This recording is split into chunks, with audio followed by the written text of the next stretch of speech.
Yo, halo Wiburu semua. Berkumpul lagi di channel kesayangan kita, Bironima. Spesial buat para Wiburs, kali ini kita akan membawakan alur dari cerita anime yang berjudul Solo Leveling. Di mana anime ini akan menceritakan kisah dari seorang hunter paling lemah di dunia yang mendadak mendapatkan kekuatan mengerikan. Dan tanpa banyak basa-basi, langsung saja kita ke alur ceritanya. By when I'm Iyokoso. Cerita dimulai dari beberapa waktu yang lalu, di mana muncul gate atau portal yang terhubung ke dimensi yang lain. Dan di dalam gate itu terdapat makhluk aneh yang disebut dengan monster. Sementara itu, manusia yang membangkitkan kekuatan untuk melawan mereka semua biasa disebut dengan hunter. Hunter itu sendiri dibagi menjadi 6 tingkatan, yaitu rank S, rank A, B, C, D, dan yang paling lemah adalah rank E. Shin kemudian berpindah di 3 tahun yang lalu, di mana terlihat sekelompok hunter yang kewalahan bertarung melawan semut merah raksasa. Di tengah keputusasaan mereka, tiba-tiba datang hunter lain yang menyelamatkan mereka. Para hunter yang datang ini ternyata adalah hunter tingkat S, atau hunter tingkat tertinggi.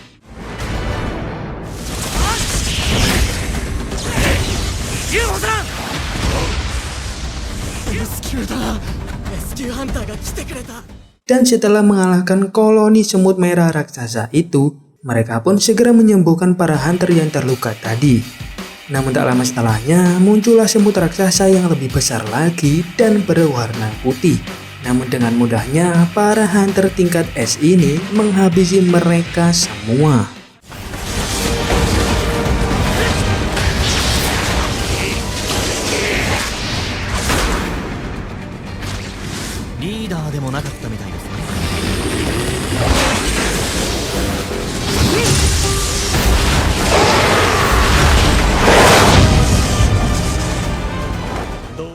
Sementara di sisi lain, terlihat juga sekelompok pasukan hunter yang berhadapan dengan koloni semut raksasa. Pasukan hunter ini dipimpin oleh orang yang bernama Choi Jong-in. Dan tak lama kemudian, mereka pun mulai menyerang koloni semut itu untuk membasmi mereka semua.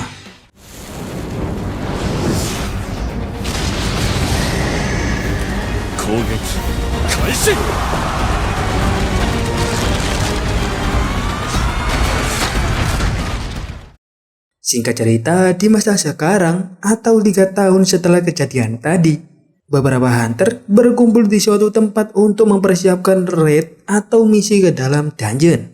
Salah satu dari para hunter itu adalah seorang hunter yang sudah paruh baya bernama Kim Sang-sik dan salah satu temannya yang bernama Park Byung-sik. Saat mereka sedang berbicara, datanglah seorang pemuda yang disapa banyak orang.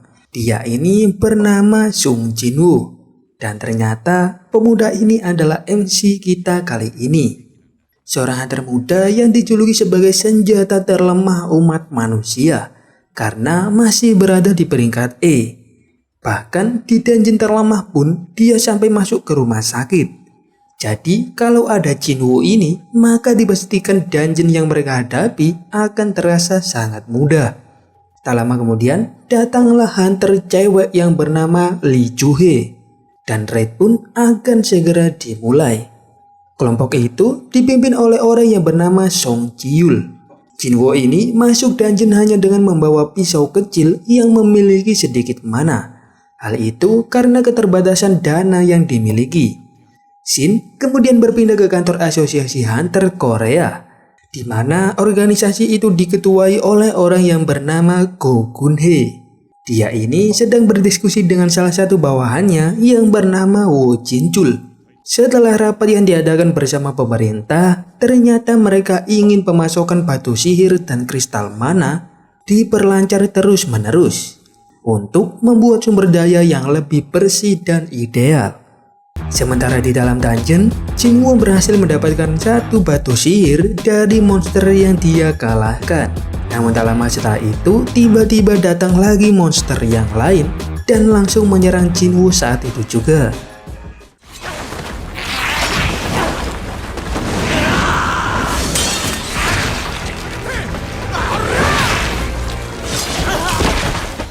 Sementara itu, para hunter lainnya berhadapan dengan monster yang ada di sana, hingga akhirnya mampu mengalahkan bos dungeon. Setelah mengumpulkan jarahannya, ternyata penghasilan mereka dari dungeon ini terlalu sedikit. Tak lama setelah itu, salah satu dari mereka ini menemukan sebuah terowongan yang gelap. Mereka pun berencana masuk dan mencari batu kristal yang ada di dalam sana. Saat melakukan voting, ternyata banyak yang setuju untuk masuk ke sana. Jadi mereka pun berangkat ke sana. Namun, bagi Jinwoo mendapatkan satu batu sihir saja sudah mempertaruhkan nyawanya. Tapi karena dia butuh banyak uang untuk menyekolahkan adiknya serta biaya pengobatan untuk sang ibunya, jadi dia tetap bertekad untuk masuk dan ikut bersama mereka. Sementara di tempat lain, nampak seorang pemuda yang mengecek peringkatnya di depan kristal hitam besar. Di luar ruangan itu, banyak perwakilan dari berbagai guild datang ke sana untuk merekrut hunter baru yang memiliki potensi tinggi. Setelah itu, mereka yang baru terbangkitkan kekuatannya berkumpul di suatu ruangan untuk mendapatkan arahan dari ketua Gogunhei sebelum mereka menjalankan misi sebagai seorang hunter. レイドに慣れてきたとし、決して油断してはいけない。ハンターは命がけの職業です。臆病でいてください。Di tempat lain, terlihat seorang wanita yang dijamret oleh dua orang pemotor. Saat tengah kabur, mereka terkejut melihat seorang wanita yang diam di tengah jalan. Dan tiba-tiba saja...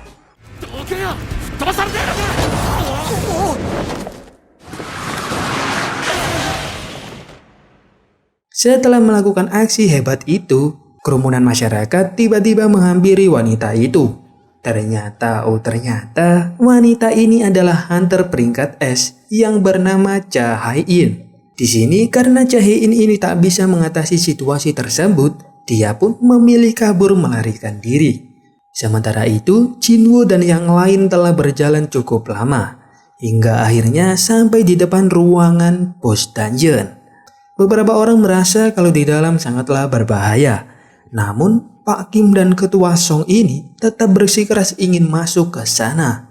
Dan ketika pintu dibuka, api tiba-tiba menyala, lalu nampaklah banyak patung yang berukuran sangat besar. Namun, ada satu lagi yang jauh lebih besar dari yang lain. Di antara semua patung, ada satu patung yang memegang batu bertuliskan aksara kuno. Di sana tertulis aturan di kuil Kartion. Choe tiba-tiba memegang lengan baju Jinwoo dan berkata kalau mata patung paling besar itu bergerak. Dan hal itu pun membuatnya sangat ketakutan. Dan tiba-tiba saja pintu masuknya mendadak tertutup sendiri. Salah satu dari mereka yang tak setuju untuk masuk ke sini, dia pun berjalan menuju pintu keluar untuk kembali. Dan tiba-tiba saja...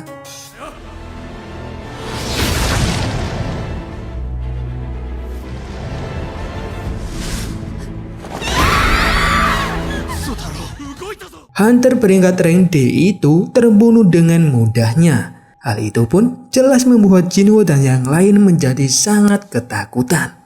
Jinwoo pun melihat ke arah patung paling besar dan melihat pupil patung itu bergerak. Jinwoo pun teringat kalau dia sudah sering kali berada di antara hidup dan mati. Bahkan saat raid pertamanya, tidak peduli seberapa rendah rank Tenjin itu, Jinwoo selalu dibuat kewalahan dan mempertaruhkan nyawanya. Dan kini tiba-tiba saja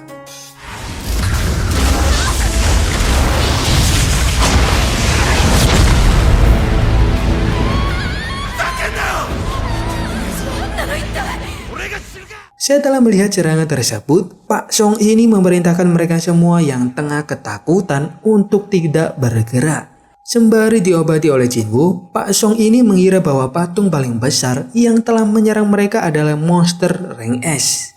Pak Song ini juga mengingat pesan yang tertulis di salah satu patung yang dia baca tadi.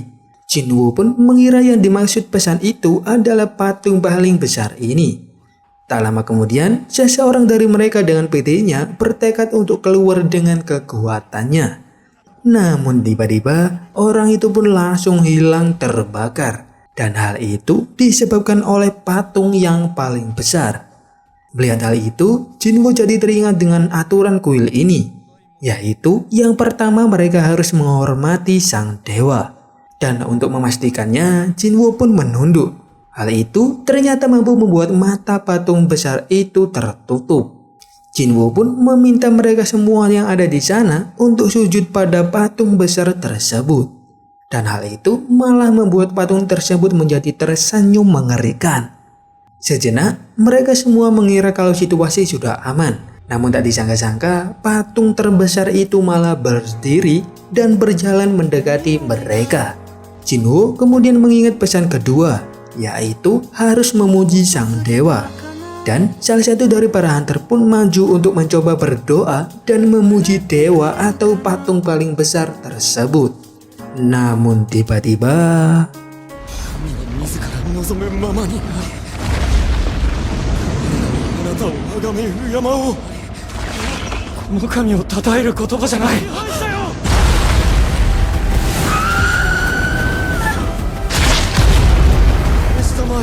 待って、これは固まっていると危険だ。しろ。 di sisi lain, Jinwoo terus berlari menjauh sambil memegang tangan Chohei. Sembari berlari, Jinwoo ini melihat patung-patung yang ada di sana. Beberapa dari patung itu ada yang memegang alat musik. Dan Jinwoo pun mengira bahwa inilah petunjuknya. Jinwoo ini menyuruh mereka semua untuk lari menuju patung yang memegang alat musik. Dan benar saja, mereka yang berada di dekat patung yang membawa alat musik tidak diserang oleh patung paling besar. Akhirnya Jinwoo dan Chohei juga sampai di depan salah satunya. Akan tetapi patung itu tidak memainkan alat musik jika ada dua orang yang di dekatnya. Jinwoo pun berlari untuk mencari patung yang lain. Dan hal itu membuat patung paling besar melihat Jinwoo berlari. Sontak saja dia pun langsung mengincar Jinwoo. Namun tiba-tiba,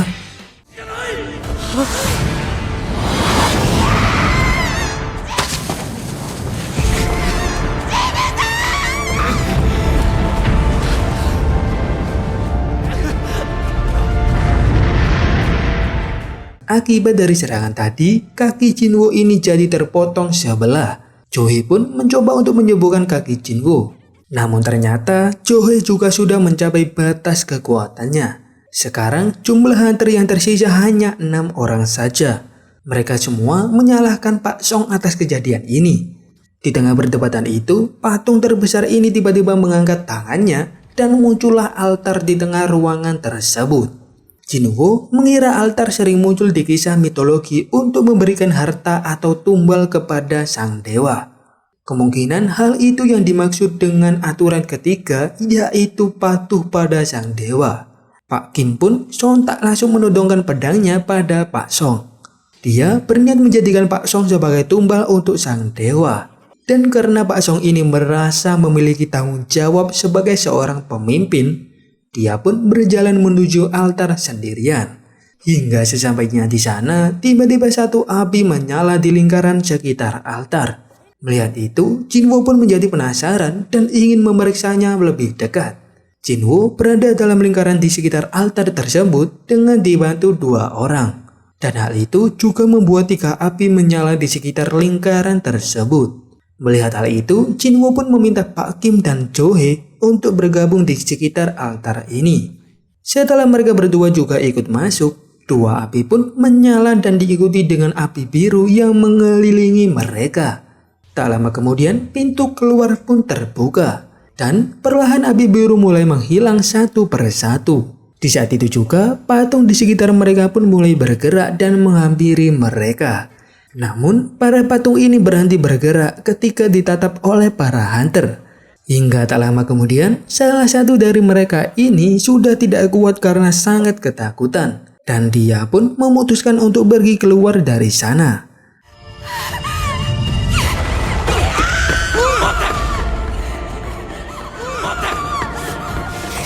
Jinwoo masih mencoba untuk memahami maksud dari aturan ketiga, yaitu mematuhi sang dewa. Tak lama kemudian, orang yang menggendong Jinwoo yang bernama Jung-ho juga tidak sanggup dan berlari keluar dari sana.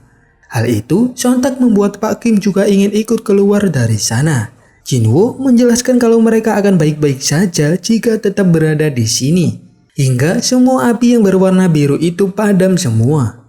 Namun Pak Kim yang terlanjur takut dan khawatir meminta maaf pada mereka lalu pergi dari sana. Hal itu membuat Jinwoo menjadi sangat kesal dan membuat beberapa patung mendekat kembali.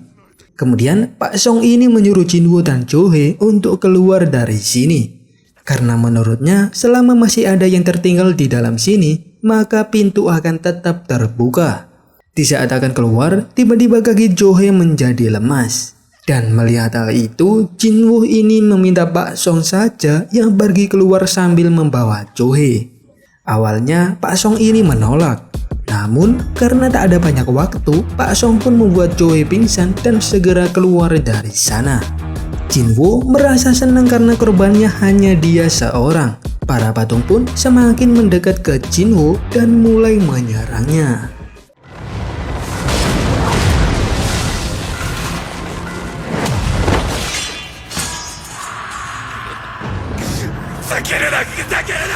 俺だってもっと強くなりたか。俺なりに頑張ってここまで生きてきたんだ。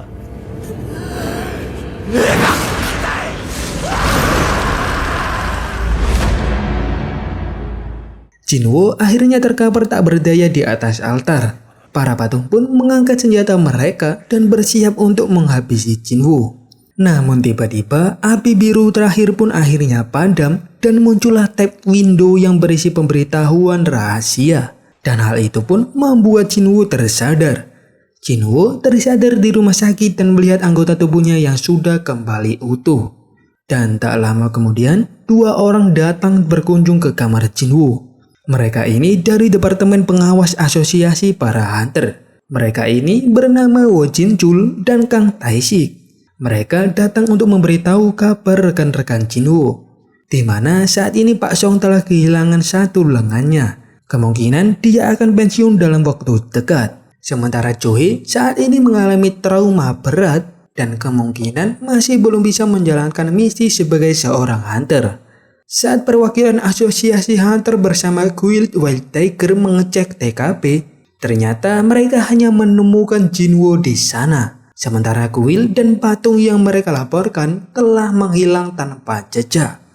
Dan karena heran, Jin-chul ini pun mengira kalau Jinwoo telah mengalami kebangkitan kedua. Karena menurutnya tak mungkin hunter rank E bisa selamat dari peristiwa semacam itu. Dan untuk memastikannya, Tae-sik ini meminta Jinwoo untuk mengukur mananya saat ini. Namun saat dicek, ternyata hasilnya masih tetap sama. Bahkan totalnya jauh lebih sedikit dibandingkan dengan hunter rank E lainnya. Jinwoo malah menjadi heran kepada mereka. Kenapa mereka tadi tidak penasaran dengan tab window hologram yang seperti di dalam game di depannya. Dan tak lama kemudian datanglah adiknya Jinwoo yang bernama Jin-a. Jin-a ini datang karena mengkhawatirkan kakaknya itu. Jin-a jadi ingin membantu kakaknya dengan ikut bekerja. Jinwoo mengira kalau Jin-a juga tidak melihat tab window di depannya. Dan karena merasa kondisi kakaknya ini baik-baik saja, Jin-a pun akhirnya pergi keluar. Di dalam kamarnya, Jinwoo ini membaca isi dari beberapa tab window yang muncul di depannya. Di mana salah satu dari tab itu berisi pelatihan untuk menjadi lebih kuat. Dan jika gagal, maka akan dikenakan penalti atau hukuman. Namun, Jinwoo ini malah tidak peduli dan menganggap itu hanya lucu-lucuan saja. Shin kemudian berpindah ke Guild Master, yaitu Choi Jong-in. Dia meminta hunter terbaik di guildnya, yaitu cewek bernama Chae Hai-in, agar menjadi instruktur untuk Red Rank B selanjutnya. Sekaligus memberikan para hunter baru itu sedikit pelatihan. Di sisi lain, Jinwoo tengah tertidur pulas. Tab window kemudian muncul dan berisikan peringatan untuk Jinwoo. Tak lama kemudian, ruangan tiba-tiba bergetar hingga membuat Jinwoo terbangun di suatu tempat yang sangat luas. Dan tak lama kemudian...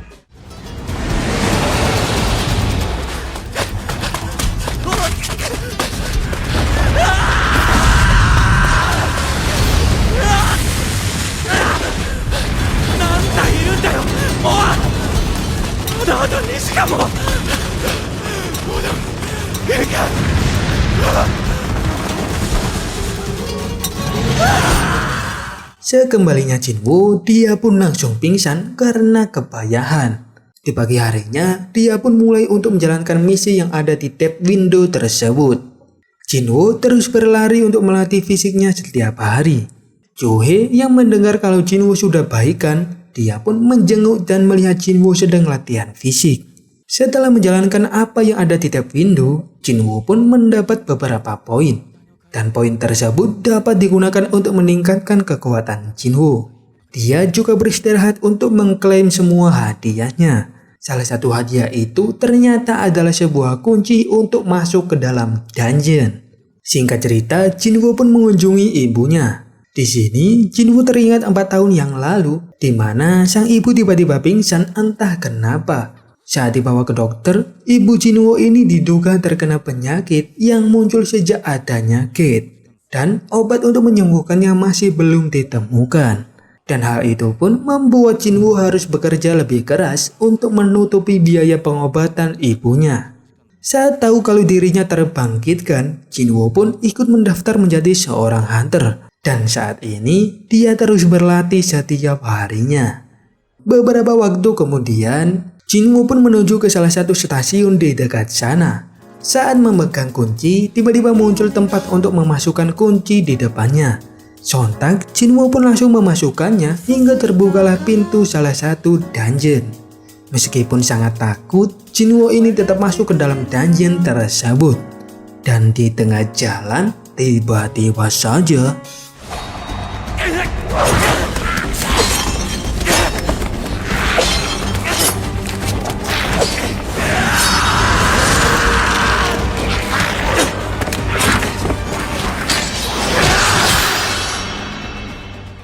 setelah mengalahkan beberapa goblin, tak lama kemudian muncullah serigala yang memiliki taring besi.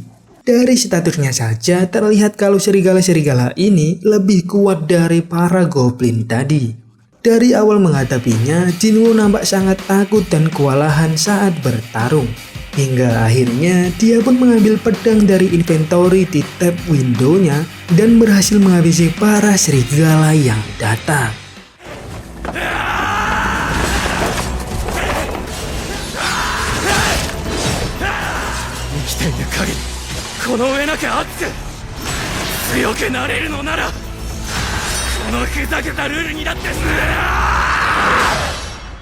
Setelah pertarungan dengan para serigala tersebut, Jinwoo mendapat banyak item dan titel sebagai pembunuh serigala.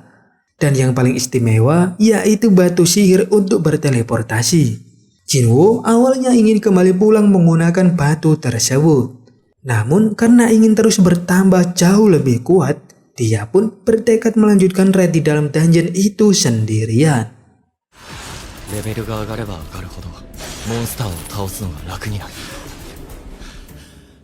Jinwoo terus melanjutkan perjalanannya hingga sampai di lorong bawah tanah stasiun tersebut. Namun tak lama kemudian, sesuatu muncul dengan cepat dan mematahkan pedangnya Jinwoo. Ternyata sesuatu itu adalah ular garaga berwarna biru. Mirip Kuchiyoshi milik Sasuke nggak sih? Dan tanpa banyak cincong, Jinwoo pun akhirnya mulai bertarung dengan ular tersebut.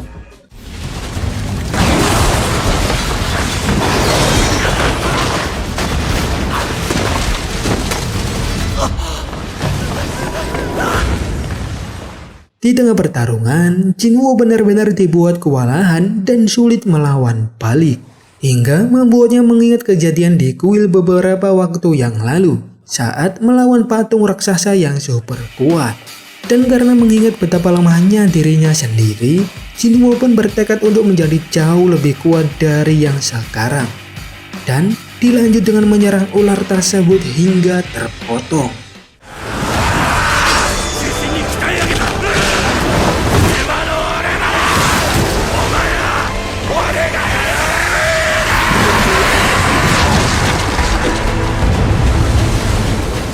Setelah mengalahkan bos dungeon tersebut, Jinwoo ini mendapatkan banyak level up.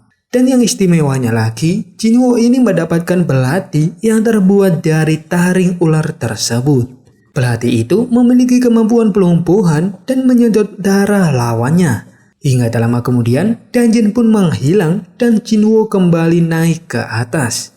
Sesaat tak terlihat seorang pun di sana. Lalu datanglah prajurit bersenjata yang menghampiri Jinwoo. Setelah tahu kalau Jinwoo ini adalah seorang hunter, prajurit itu pun mengajak Jinwoo ke tempat gate yang mengalami dungeon break, atau dungeon yang monsternya berhasil keluar ke dunia manusia. Sesampainya di lokasi, kekacauan pun terjadi yang disebabkan oleh bos dungeon peringkat D yang keluar. Para hunter yang menghadapinya nampak sangat kesulitan, karena mereka semua hanya hunter peringkat rendah dan menjadi kelompok hunter dadakan di sini. Jinwoo juga melihat ada Johei di sana. Namun karena masih trauma berat, dia pun tak bisa membantu apa-apa.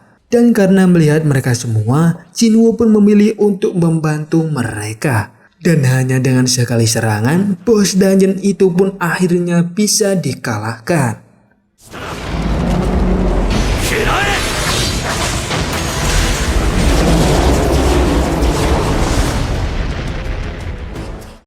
Singkat cerita, Jinwoo ini sudah kembali ke rumahnya. Jin-A yang melihat kakaknya sedikit berubah menjadi heran dan kagum. Dan setelah Jin-A berangkat sekolah, Jinwoo pun melihat statusnya di tab window. Hingga tak lama kemudian, telepon berdering dan Jinwoo ini ternyata ditelepon oleh bapak kos. Di mana bapak kos ini mengingatkan sudah waktunya untuk bayar sewa kos. Dan karena butuh banyak uang, Jinwoo pun berniat mencari misi untuk diselesaikan. Dia pun bergegas pergi ke suatu tempat untuk ikut menjalankan gate ke dalam dungeon rank C bersama seniornya yang bernama Hwang Dong-suk. Tak lama kemudian datang juga hunter baru yang memakai jira super mewah bernama Yo Jin-ho. Mereka berdua ini ikut Bartian Dong-suk hanya sebagai pelengkap, karena terdapat aturan kalau masuk dungeon rank C harus berisikan setidaknya 8 orang. Dan untuk hasilnya nanti mereka tak akan mendapatkan apapun. Namun sebagai gantinya mereka hanya akan dibayar 2 juta won. Dan akhirnya mereka pun berangkat menjalankan gate tersebut. Ketika akan masuk, pintu dungeon itu ternyata sangatlah besar dan membuat mereka menjadi sedikit khawatir. Namun Dong-suk ini menguatkan mereka dan masuk ke dalam dungeon tersebut. Mereka kemudian mulai berjalan dan menyelusuri gua dalam dungeon tersebut. Hingga tak lama mereka sampai di suatu tempat dan mendengar suara yang sangat berisik. Suara tersebut terdengar seperti sekelompok serangga.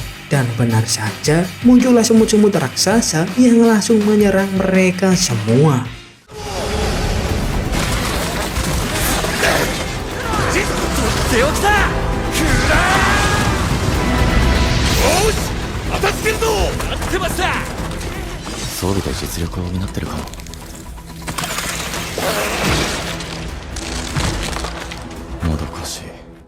Setelah mengalahkan koloni semut itu, salah satu dari mereka menyadari kalau semut-semut tadi telah terduga sebelum bertemu dengan mereka. Dong-suk mengira kalau pasti ada monster yang lebih besar telah menyerang mereka terlebih dahulu. Dan monster itu diduga adalah bos dungeon ini.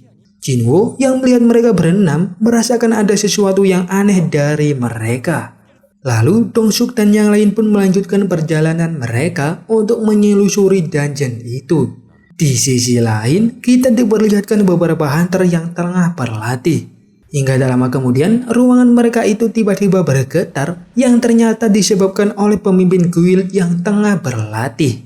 Sementara dalam dungeon, Jinwoo dan yang lain menemukan ruangan yang dipenuhi dengan kristal biru. Mereka menjadi sangat senang karena mendapat rezeki nomplok.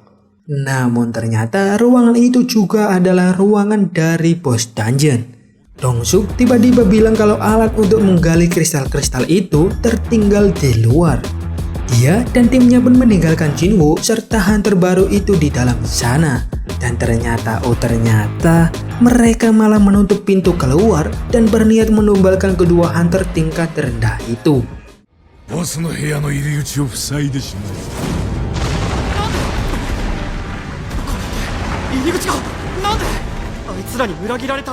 Di sini Jinwoo memang sudah menduga hal itu akan terjadi.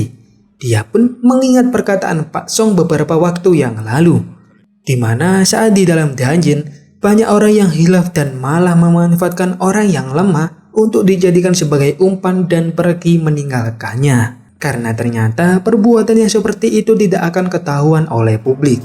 Dan para pelaku bisa saja beralasan kalau para korban yang terbunuh itu telah dihabisi oleh para monster di dalam dungeon. Ternyata karena ledakan untuk menutup pintu keluar tadi, bos dungeon pun akhirnya terbangun dan akan memakan mereka berdua.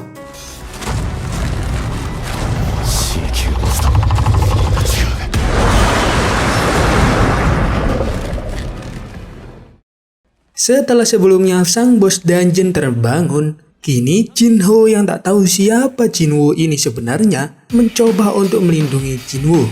Namun Jinwoo ini tak tinggal diam saja dan malah menyuruh Jinho untuk tetap diam di tempat karena dia yang akan mengalahkan bos dungeon tersebut. やってみるだけある。本当の狩りの始まりだ。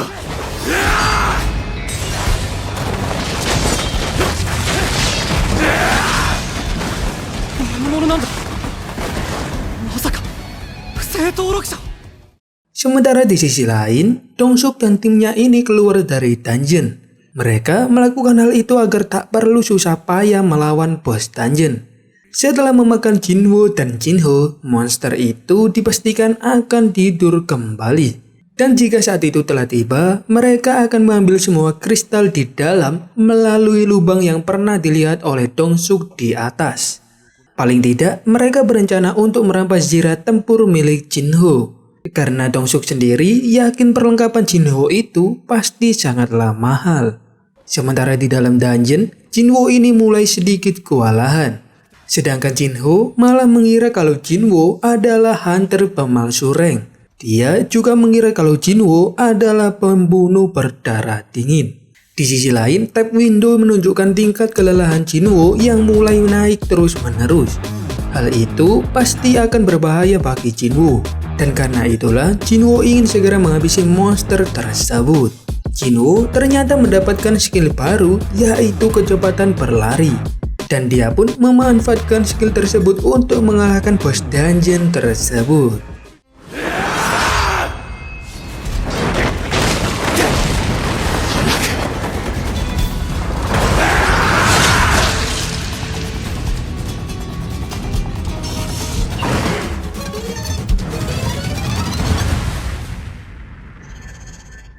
Setelah mengalahkan bos dungeon itu, Jinwoo langsung mencari batu kristal dari monster yang dia kalahkan. Jinho yang melihat itu sontak menjadi sangat segan pada Jinwoo. Bahkan dia dengan senang hati akan membantu membawakan peralatan serta mengambilkan batu kristal untuk Jinwoo. Dan tak disangka-sangka, ternyata Dongsuk beserta para bawahannya ini benar-benar kembali. Mereka menghampiri Jinwoo dan Jinho untuk menyelesaikan urusan mereka. Awalnya Dongsuk ini kasihan pada Jinho dan akan mengampuninya jika dia bisa menghabisi Jinwoo.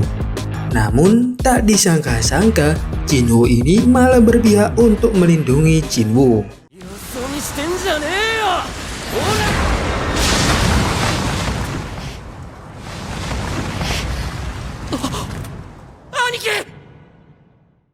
Di tempat yang lain terlihat 3 cewek yang sedang nongkrong di kafe. Mereka ini bernama Heijin dan 2 cewek dari Guild Hunters yang masih belum diketahui siapa nama mereka. Mereka lagi nongkrong santai dan membahas politik tipis-tipis. Sedangkan di suatu ruangan latihan terlihat Jinchul yang sedang berlatih dengan ketua Gogunhe.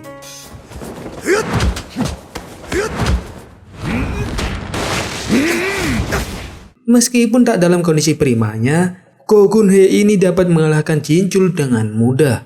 Ketua Gogunhe juga memberi nasihat pada Jinchul agar terus melatih tubuh dan jiwanya. Karena saat berada dalam dungeon, banyak orang yang mudah berbuat jahat di sana. Kembali ke tempat Jinwoo, dia ternyata masih sadar dan bertanya-tanya.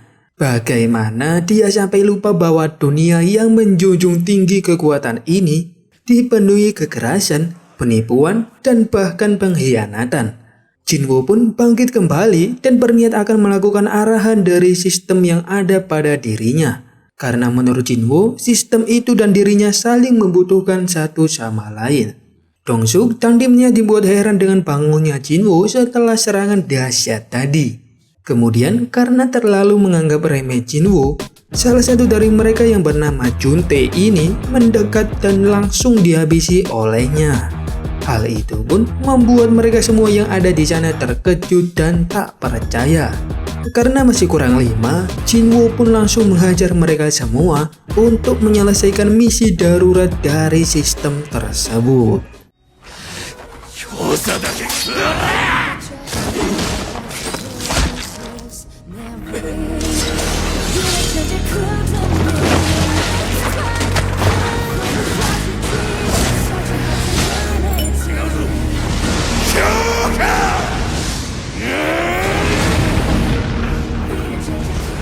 言ってなかったっけ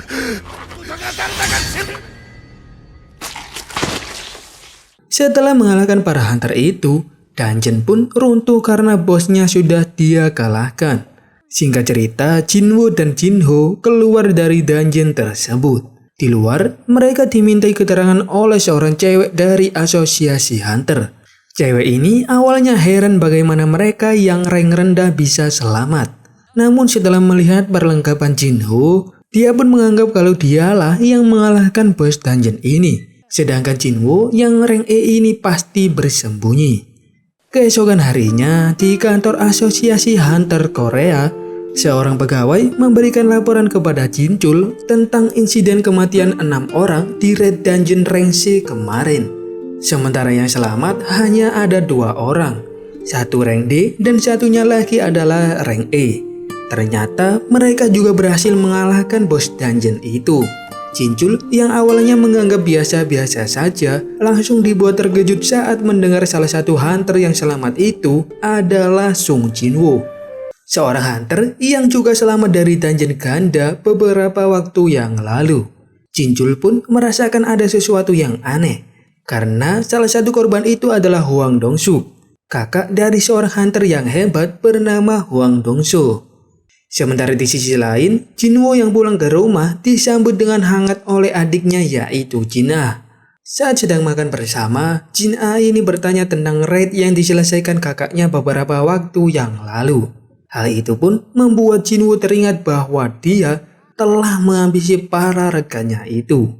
Hingga dia pun memutuskan pergi ke kamar untuk menyendiri. Dan tak lama kemudian, Jin Ah ini mengabarkan kalau kakaknya itu dicari oleh seseorang yang bernama Yo Jinho.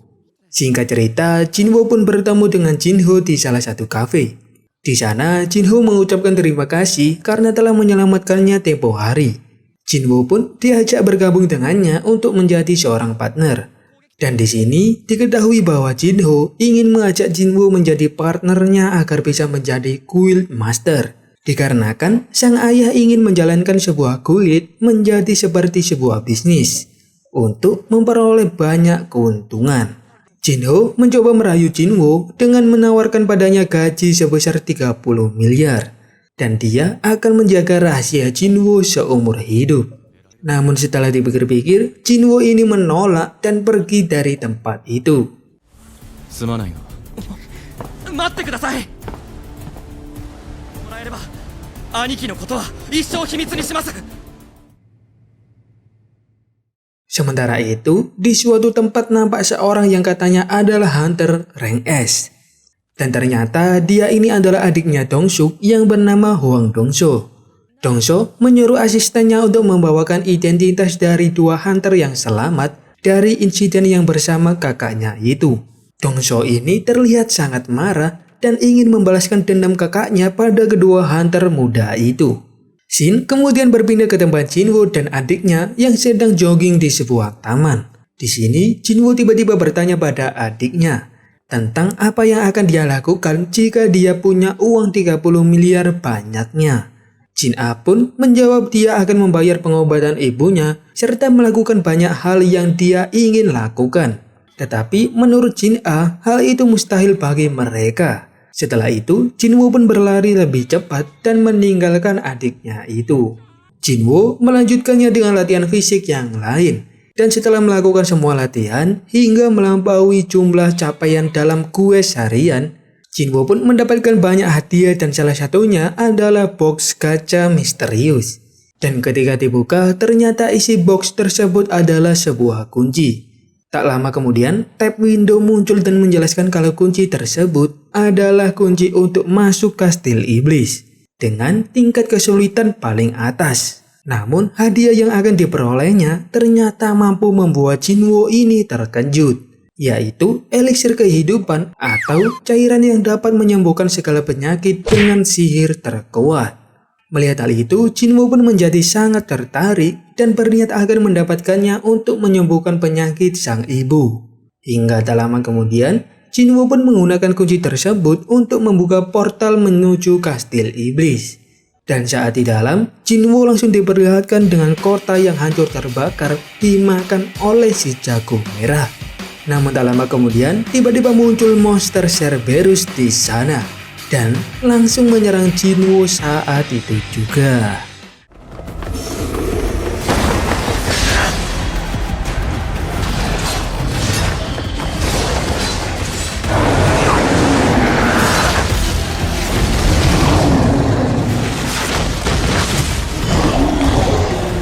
Di tengah pertarungan, Jinwoo benar-benar dibuat sangat kewalahan. Hingga muncul terus peringatan tentang banyaknya HP Jinwoo yang makin berkurang. Jinwoo pun membuka shop dan membeli ramuan penyembuh untuk memulihkan kondisi tubuhnya. Hingga tak lama kemudian, posisinya pun diketahui oleh Cerberus itu dan langsung menyerang Jinwoo kembali. Jinwoo yang telah terluka cukup parah tak tinggal diam saja. Dia juga menyerang balik hingga mampu mengalahkan monster tersebut.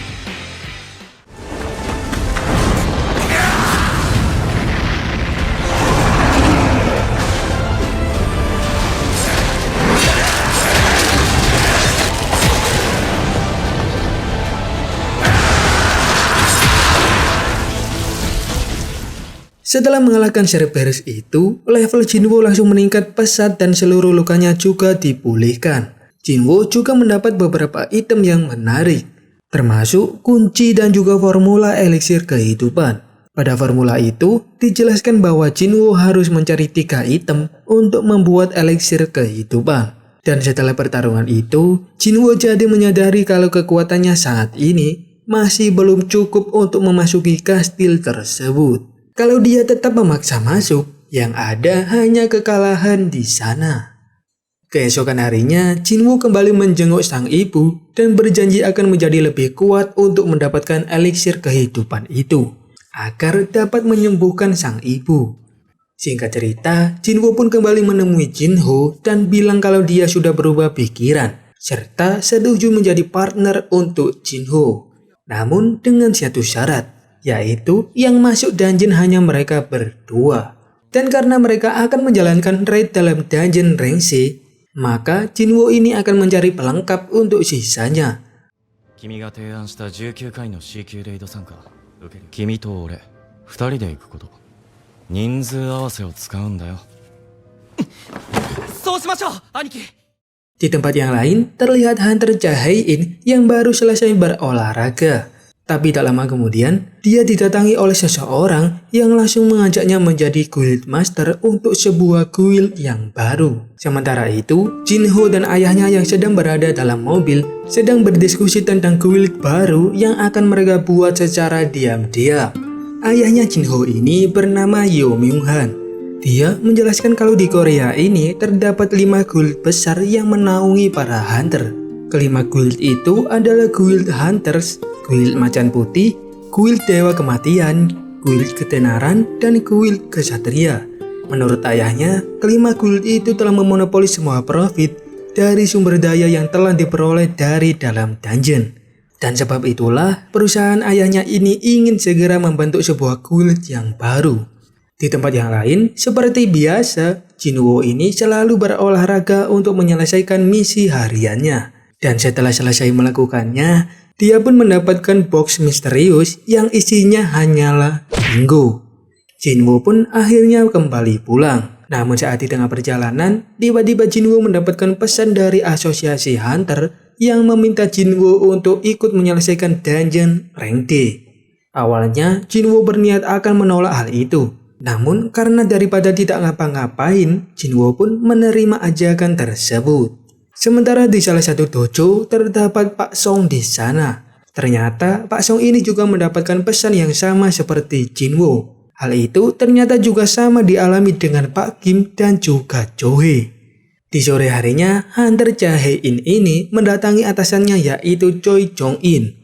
Hae-in melaporkan pada atasannya tersebut bahwa dia ditawari untuk menjadi guild master oleh seseorang dari konstruksi Yojin atau sebuah guild yang akan dibuat oleh Yojinho bersama sang ayah. Namun karena Jae-in ini melaporkan hal itu, otomatis Jong-in pun mengira kalau Hae-in ini telah menolak ajakan tersebut. Sementara di salah satu ruangan yang gelap, terlihat seorang pria tua yang meminta bantuan kepada seseorang untuk membunuh para pelaku. Namun di sini belum jelas siapa yang diminta dan siapa yang akan dihabisi tersebut. Lalu scene kemudian berpindah pada Jinwo yang berpamitan akan melakukan raid. Dan saat di tengah jalan, Jinwo ini terkejut karena bertemu dengan Pak Song. Ternyata Pak Song ini akan menjalankan raid ke dalam dungeon yang sama dengan Jinwo. Hingga beberapa saat kemudian saat sampai di lokasi, ternyata korban dari dungeon ganda yang selamat berkumpul kembali serta akan menyelesaikan dungeon bersama kembali. Tak lama kemudian, sebuah mobil datang dan keluarlah 3 narapidana dari mobil tersebut bersama seseorang dari tim asosiasi Hunter yang bernama Kang Tae-sik. Seorang cewek dari asosiasi Hunter juga datang dan menjelaskan kalau 3 narapidana itu akan ikut dalam raid kali ini. Dikarenakan daerah di sekitar sini sangat kekurangan seorang hunter. Dan jika terjadi suatu masalah, maka Kang Tae-sik atau hunter rank B ini akan mengurus mereka sendiri.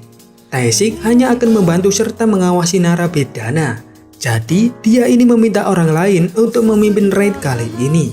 Dan Pak Song pun meminta persetujuan yang lain untuk memimpin raid ini kembali. Hingga mereka pun akhirnya masuk ke dalam dungeon tersebut.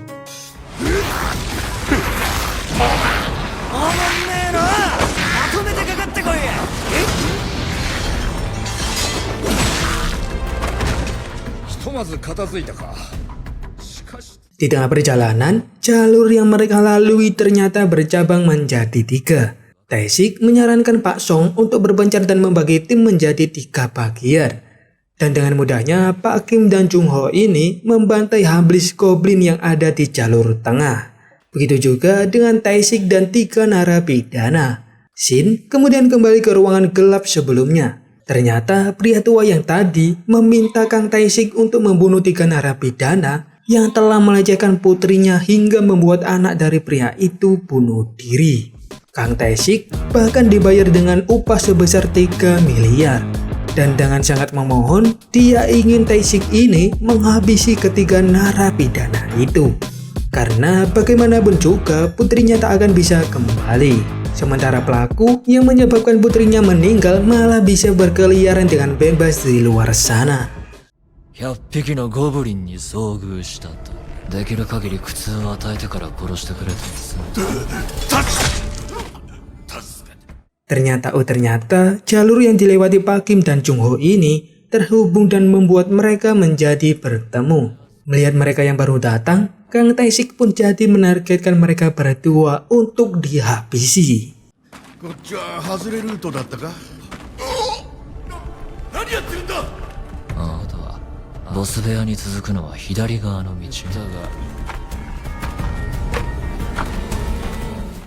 Sementara itu, Jinwo, Pak Kim, dan Chohei berjalan di jalur tempat bos berada. Namun secara tiba-tiba, mereka mendengar suara jeritan dan langsung menghampirinya. Mereka bertiga dibuat sangat terkejut dengan melihat para narapidana beserta Pak Kim dan Jung Ho yang telah dibantai. Dan tak lama kemudian, seseorang tiba-tiba muncul untuk menyerang Chohei. Ternyata tak diduga-duga, seseorang itu adalah Kang Tae-sik. Ternyata Tae-sik ini sudah merencanakan pembantaian mereka.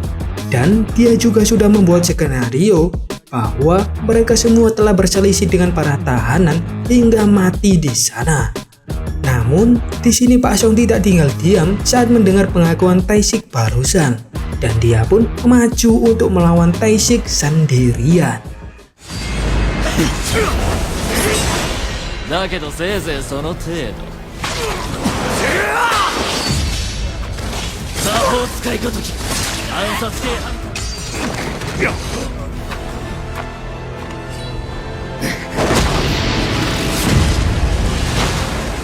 Setelah pertarungannya dengan Pak Song, Jinwoo pun maju dan berniat akan menggantikan Pak Song itu. Setelah menahan 2 kali serangannya, Taishik ini menjadi curiga dengan Jinwoo. Dia mengira kalau Jinwoo telah mengalami kebangkitan keduanya.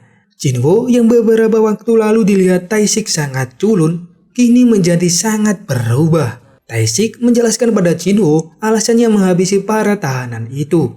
Namun di sini Jinwoo tidak memperdulikan hal itu. Yang dia tak habis pikir kenapa Pak Kim dan Jung Ho ini ikut-ikutan disiksa olehnya. Dan tak lama kemudian Taishik pun langsung menyerang Jinwoo dengan sangat brutalnya.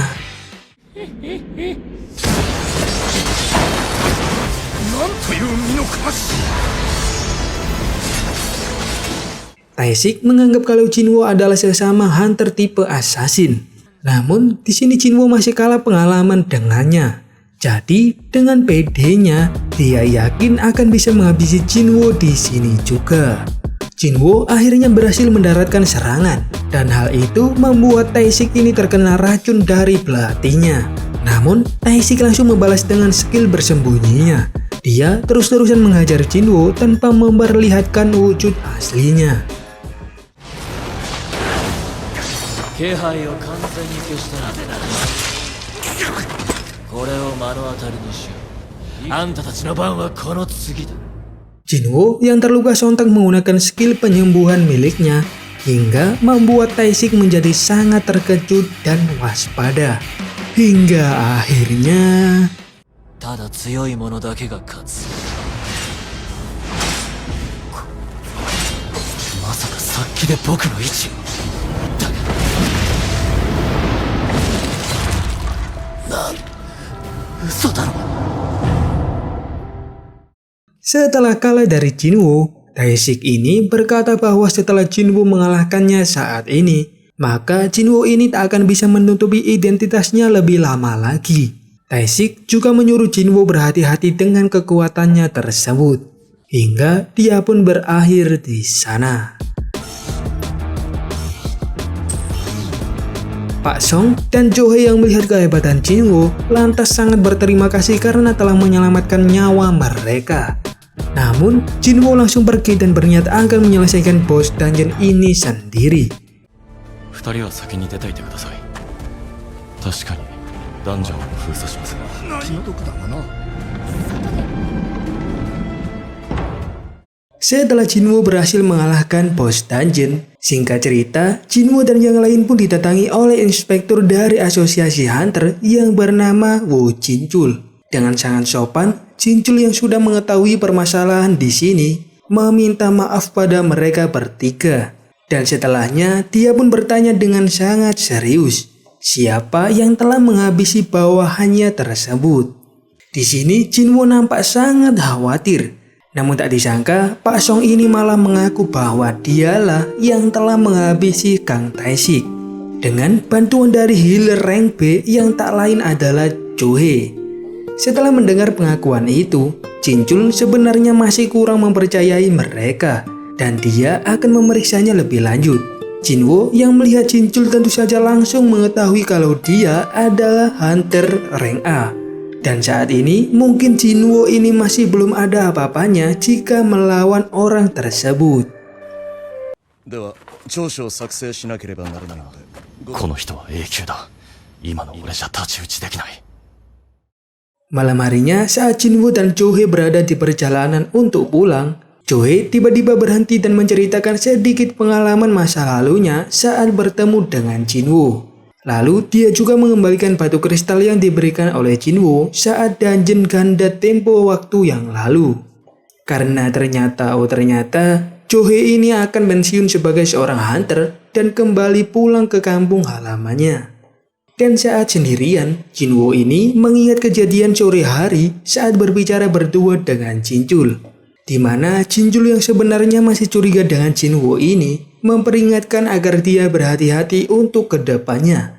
Karena insiden dungeon sebelumnya saat bersama Hwang Dong-suk, hanya dia dan Hunter Rank D yaitu Jinho yang selamat. Adiknya Dong-suk yaitu Hwang Do-soo tidak akan tinggal diam dan mungkin akan mengincar mereka berdua. Dia adalah seorang Hunter Rank S atau seorang Hunter tingkat tertinggi, sehingga hukum tak akan berlaku padanya.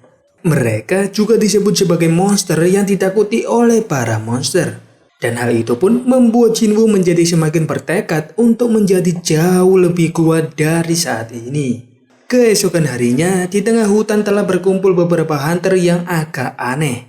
Mereka ini nampak seperti seorang hunter yang kurang niat. Dan ternyata mereka ini adalah hunter pelengkap yang sudah disiapkan oleh Jinho dengan gaji per dungeon sebesar 3 juta. Singkat cerita, Jinwoo pun masuk ke dalam dungeon hanya berdua dengan Jinho, seorang hunter rank E, dan dibantu dengan hunter rank D. Tentu saja membuat para hunter pelengkap itu jadi khawatir. Hingga tak lama kemudian, mereka berdua kembali muncul dan dungeon tersebut telah berhasil diselesaikan.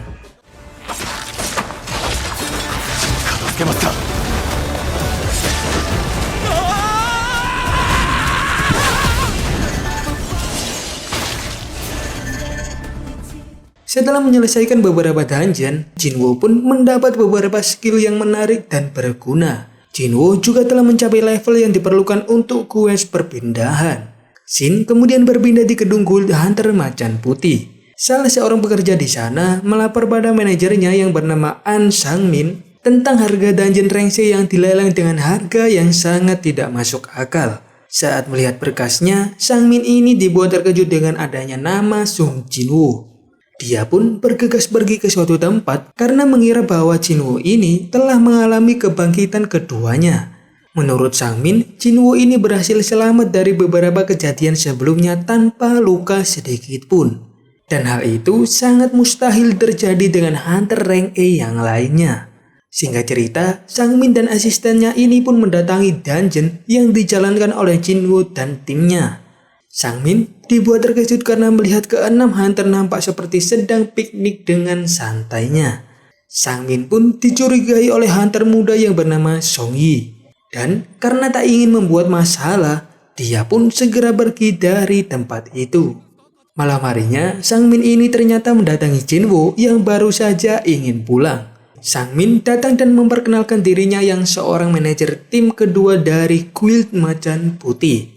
Sang-min pun mengajak Jinwoo untuk mampir ke sebuah kafe. Dia berniat akan merekrut Jinwoo untuk masuk ke dalam guildnya.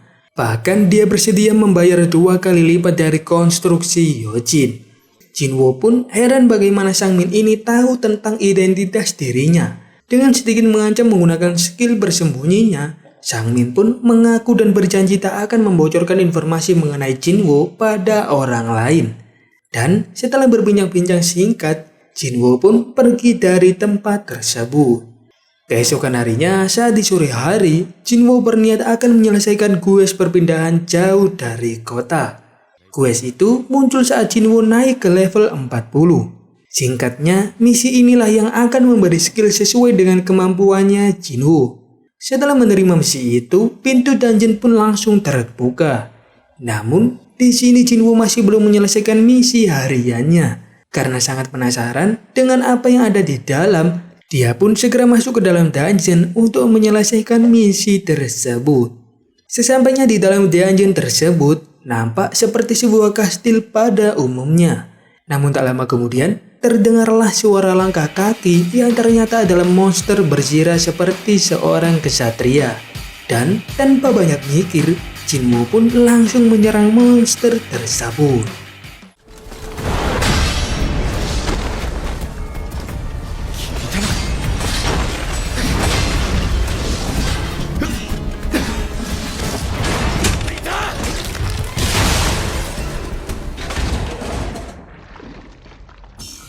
Beberapa serangan fatal dari Jinwoo nampak tak mempan pada monster tersebut. Hingga tak lama kemudian, muncullah kembali beberapa monster yang sejenis menghampiri Jinwoo. Di tempat yang lain, Jinwoo sedang makan bersama dengan sang ayah.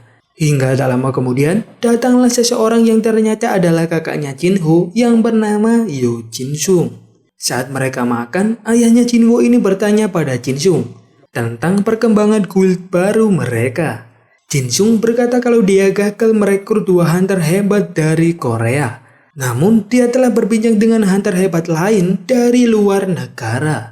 Sementara di dalam dungeon, Jinho terus berhadapan dengan monster berjira yang tiada habisnya. Jinho menyadari kalau apa yang dihadapinya saat ini hampir sama dengan apa yang selama ini telah ia hadapi. Jinho pun akhirnya mulai paham cara untuk menghadapi mereka. Namun, di sini tingkat kelelahannya semakin bertambah dan membuat Jinho semakin kewalahan. モンスターによって役立つ能力のことで筋力が低いとナイトにダメージを受けられないし、あいにくと知能はそこまで上げてない。偉大なのかかなり魔法使い。 Di tempat yang lain, Hunter Choi Jong-in dan Hunter yang lain sedang bersiap akan pergi ke suatu tempat. Namun sebelum itu, dia ini menelpon ketua Gogunhe untuk mengucapkan terima kasih karena telah menyetujui operasi yang akan dia lakukan. Namun, menurut ketua Gogunhe, dia hanya membantu sedikit untuk operasi tersebut. Dia juga meminta Jong-in untuk berhati-hati. Dan di sini diketahui kalau Jong-in dan beberapa hunter yang lain akan pergi ke Pulau Jeju. Pulau yang pertama diceritakan di alur cerita anime kali ini. Karena ternyata Jong-in ini masih sering teringat dengan kejadian yang menyedihkan di sana. Sementara di tempat lain, Jinwo telah menghabisi semua lawannya. Dia juga mendapatkan armor transparan namun tetap efektif untuk digunakan. Kemudian, Jinwo menuju tempat selanjutnya yang tertutup dengan pintu sangat besar. Dan setelah masuk, nampak ruang tahta yang kosong. Hingga tak lama kemudian, sesuatu datang dengan aura yang sangat mencekam. Ternyata itu adalah komandan kesatria Aikrisi Darah Merah, atau kesatria terkuat penjaga tahta kosong tersebut. Dan tanpa banyak basa-basi, Aikris pun langsung maju untuk menyerang Jinwo dengan kecepatan yang sangat luar biasa.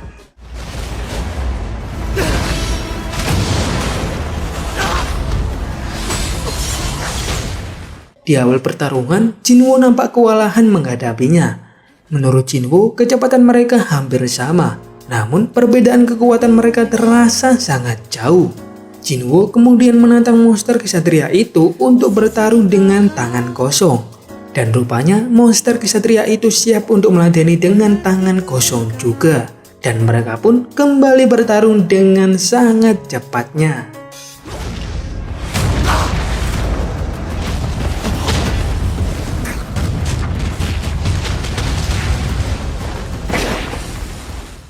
Meskipun telah memakai armor yang transparan, Jinwo tetap merasa sangat kesakitan. Dan karena dengan tangan kosong masih kalah kekuatan, dia pun berniat akan mengalahkan monster kesatria itu menggunakan seluruh kecepatannya.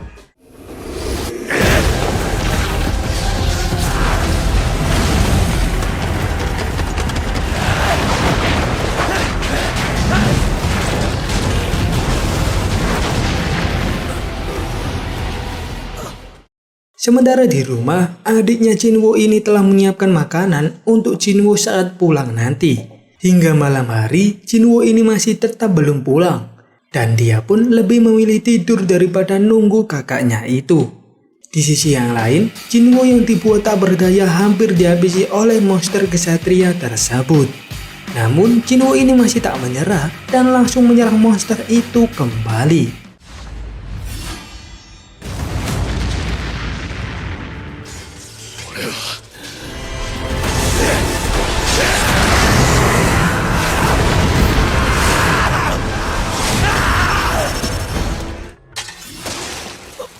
Jinwo akhirnya memenangkan pertarungan melawan monster kesatria tersebut. Jinwo mendapatkan hadiah yang sangat luar biasa banyak. Salah satunya adalah helm dari komandan kesatria Aikris. Namun di sini Jinwo masih tetap belum bisa keluar dari dungeon tersebut. Padahal lawan yang paling sulit sudah dia kalahkan. Hingga tak lama kemudian muncullah beberapa portal di belakang Jinwo. Dan muncullah juga tab window yang menyuruh Jinwoo untuk bertahan hidup selama mungkin. Hingga tak lama kemudian muncullah banyak monster berzira yang langsung mengepung Jinwoo sendirian.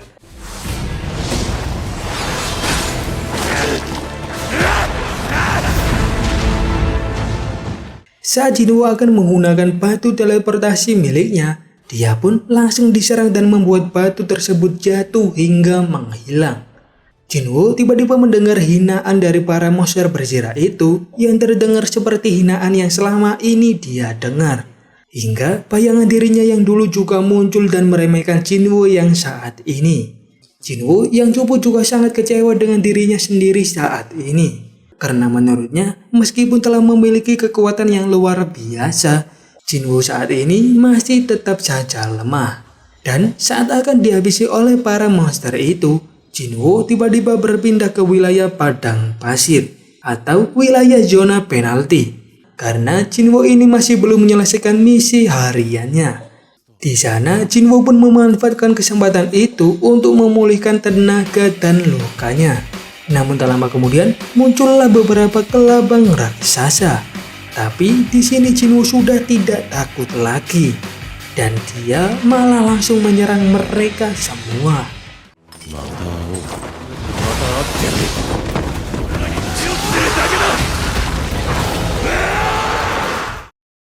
Setelah mengalahkan semua kelabang raksasa itu, Jinwoo pun membeli pedang pembunuh untuk melanjutkan dungeon sebelumnya. Tak lupa dia juga menggunakan baturan dari melawan komandan kesatria Aegis. Dan hal itu membuatnya mendapatkan skin tangan penguasa. Skill yang tak membutuhkan mana dan dapat mempengaruhi objek tanpa menyentuhnya. Tak lama kemudian waktu survive pun akhirnya habis. Dan hal itu membuat Jinwoo kembali ke dalam dungeon sebelumnya. Di sini Jinwoo berubah menjadi sangat siap untuk melawan mereka semua. Melihat mereka yang semakin banyak, Jinwoo ini bingung dengan apa yang telah terjadi selama dia tak di sini. Ternyata itu adalah ulah para monster penyihir. Para monster berzira itu hanya digunakan sebagai alat untuk menyerang Jinwoo sendirian. Sementara mereka terus mendatangkan monster-monster yang lain melalui portal tersebut. Dan setelah sadar dengan hal itu, Jinwoo pun mulai mengincar para monster penyihir itu untuk bisa mengalahkan mereka semua.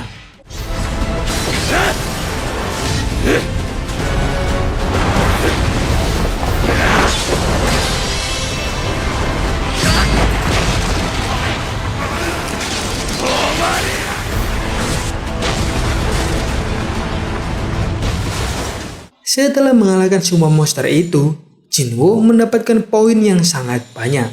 Namun yang sangat mengejutkan, tiba-tiba saja muncul pesan untuk menjadi Necromancer, yaitu seseorang yang dapat memanggil dan mengendalikan monster paling mengerikan. Jinwoo terkejut karena kekuatannya selama ini adalah tipe assassin, sementara Necromancer adalah tipe sihir. Jinwoo dibuat sangat kebingungan dengan hal itu. Karena selama ini dia terus menaikkan skill bertarung jarak dekatnya. Dan jika dia memilih pindah kelas, maka semua itu akan terbuang sia-sia. Jinwoo terus mempertimbangkan hal itu. Hingga akhirnya dia mengingat kekuatan dari para monster penyihir yang dia lawan sebelumnya. Dan hal itu membuatnya tertarik dengan kekuatan tersebut. Jinwoo pun akhirnya memutuskan untuk menerima misi itu. いいだろう。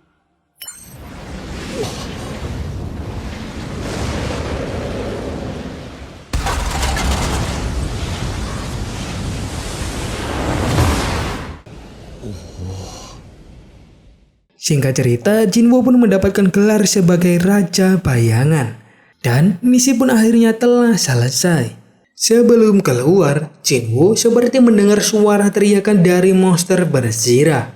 Jinwoo mendapatkan pesan untuk memilih kata perintah. Dan Jinwoo pun memilih kata bangun. Hingga tiba-tiba saja semua bayangan dari para monster berzira ini bangun dan menghadap Jinwoo. Ternyata Jinwoo ini telah mendapatkan skill unik yang dapat menyerap mana lawan untuk membuat sebuah pasukan. Jadi singkatnya, bayangan monster berzira itu kini telah menjadi pasukan miliknya Jinwoo. Setelah memahami skill barunya tersebut, Jinwoo ini menjadi tertarik untuk membangkitkan bayangan dari Komandan Kesatria Aigris. Dan dia pun mencoba untuk memanggil bayangan kesatria terkuat tersebut. Okino.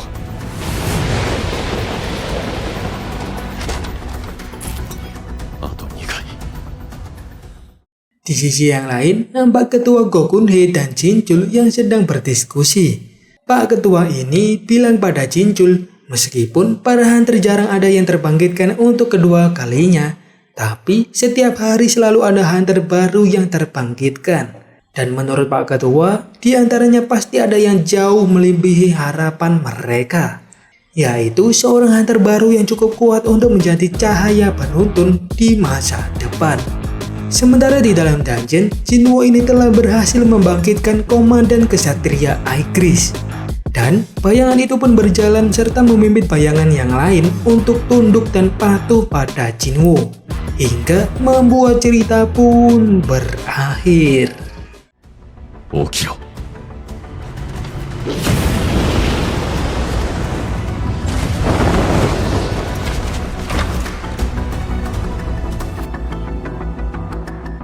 Yoroshiku tanomu. Oke wibur semua, terima kasih buat kalian yang sudah nonton sampai akhir. Jangan lupa like, subscribe, dan komen anime apalagi yang akan kita bahas selanjutnya. Semoga kalian enjoy dengan video kali ini. Jangan lupa untuk bersyukur. See you again and bubar.